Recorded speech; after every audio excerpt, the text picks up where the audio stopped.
What we do without the Daily Telegraph, eh? We've just been speaking to Telegraph columnist Robert Taylor, and now we're going to talk to the Telegraph's excellent chief sports writer Jim White about Manchester United and Ruud van Nistelrooy, who is their new temporary manager after the dismissal of Erik van Tag. Let's talk to Jim. Hello, Jim. Oh, hang on. Have you got me? Oh, are you there, Jim? Yeah, we got you. Yeah. Have you got me? Yes, I've got you. I've got you. Well, look. First of all, Ruud van Nistelrooy has found himself in a bit of hot water immediately. Back in 2013, he took part in a sort of carnival parade, playing Middle Eastern King Balthazar. It was actually a parade which went to a hospital to deliver gifts, presents to sick kids. So, you know, OK, I suppose officially we have to disapprove of blackface, but it hardly strikes me as the crime of the century. The moment he got appointed temporary manager, this 11-year-old image of Ruud in blackface was, shared thousands and thousands of times on social media, proving that when you are the Manchester United manager, oh my God, are you in the eye of the media storm? But frankly, I think this is all a storm about nothing, isn't it? Yeah, I think it's absolutely, as you said, Kevin, evidence of the fact that the moment your head goes above the parapet, there's a trawling of all your social media to find something that you can get outraged about.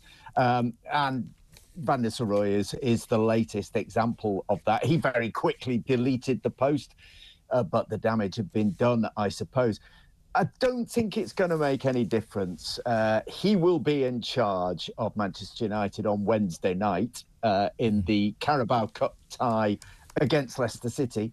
And I suspect that'll be the only time he's on the touchline for Manchester United, not because of that particular social media post, but because United have already earmarked who they want to take over from Erik Ten Hag. And I think Ruud will be patted on the back, said, thanks very much, and off you go.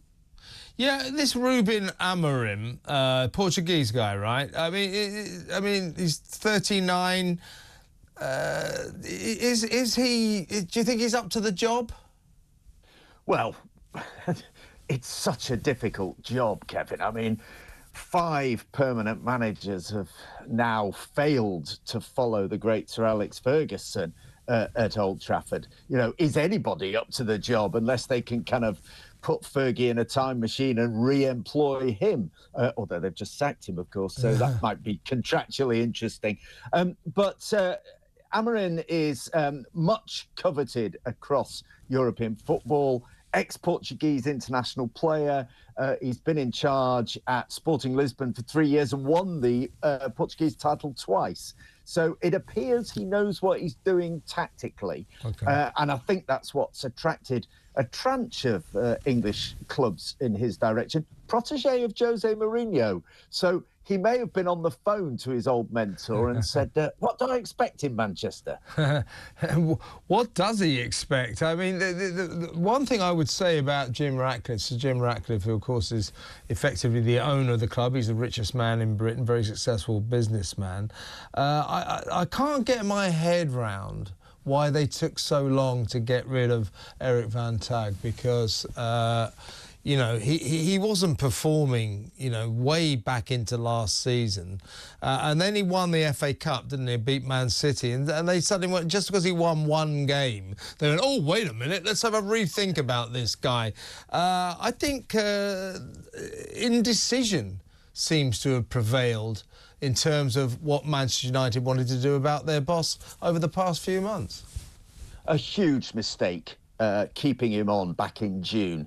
They apparently had a thorough consideration about what they were going to do in the future at that time. And Sir Jim has appointed a very expensive brains trust of ex-Manchester City executives, ex-Newcastle United executives, all these people who are supposed to know how to run a football club, yet couldn't take what was a decision that I think was fairly obvious. Yeah. In fact, back in June, they gave him a contract extension. So it's cost them even more to get rid of him, to do the obvious thing now. The thing is, Sir Jim is 71, and while, of course, he's bought Manchester United with an eye to profit, he's also a very a lifelong Manchester United fan. This is a vanity project to a degree. He wants to get them back to the top, and he wants to do it quickly. And I think this was the first hurdle that he fell at.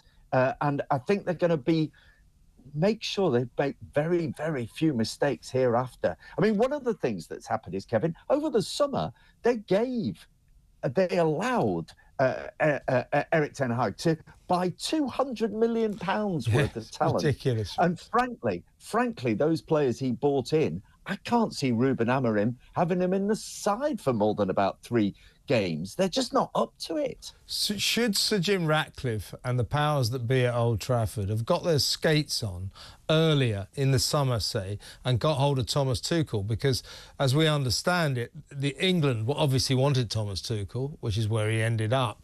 And the FA realised we better move fast because Man United are after him. So Man United lost out there. Now, I don't care what you say about this new guy, Ruben Amorim, but he's no Thomas Tuchel, is he?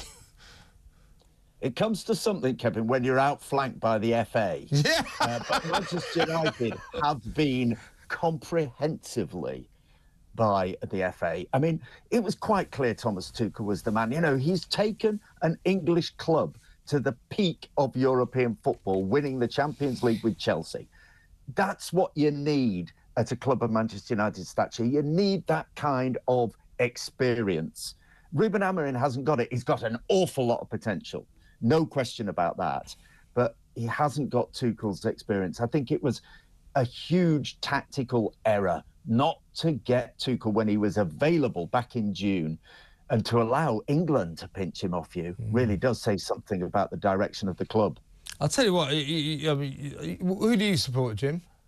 I'm a United fan. OK, so you don't know what I'm about to say. I'm a Fulham fan, and of course, most of us people who have the misfortune not to support Manchester United have spent our entire football lives hating Manchester United because they're so successful.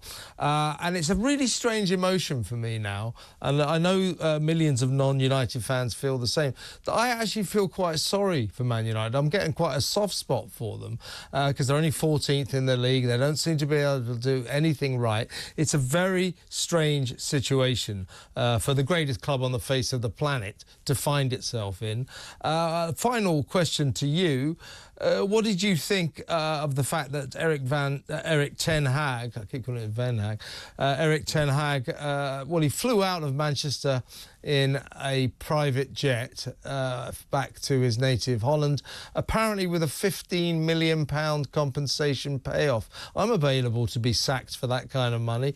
The money that swills around in football is it's sort of grotesque, really, isn't it? I mean, it is quite extraordinary that the price of failure is 15 million quid in your current account, isn't it? I mean, basically, you weren't good enough for the job. I was at West Ham on Sunday, and United, you know, Ten Hag, he just wasn't, he was in charge, but he wasn't in control. And it was perfectly obvious from the word go. And yet he's gone off on a private jet. How fantastic. With 15 million quid in his pocket.